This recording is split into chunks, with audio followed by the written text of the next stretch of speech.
আপনারা দেখছেন রেস্টুরেন্ট স্টাইলে কাবলি চানা।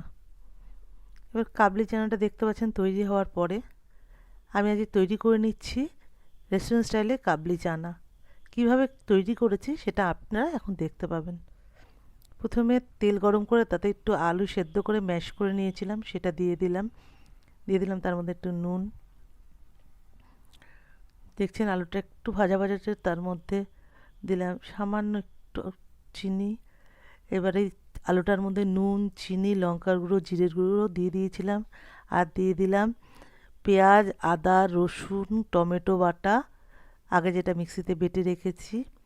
এবার তার মধ্যে দিয়ে দিলাম সেদ্ধ করে রাখা কাবলি চানাটা। এর মধ্যে দিয়ে দিলাম একটু কাশ্মীরি লঙ্কার গুঁড়ো। এবার দেখছেন ওটা কষে গেছে, তার মধ্যে একটু চিনি দিয়ে দিলাম, আর দিয়ে দিলাম কাশ্মীরি কুচানো লঙ্কা, টমেটো, আর দিয়ে দিলাম কাবলি চানা মশলা, একটু চিনি দিয়ে নাড়াচাড়া করলাম। নাড়াচাড়া করে তাতে একটু জল মিশিয়ে দিচ্ছি। এবার জল মিশিয়ে একটু নেড়ে চেড়ে তারপরে আমরা এটা ঢাকা দিয়ে দিচ্ছি মিনিট 10-15 জন্য।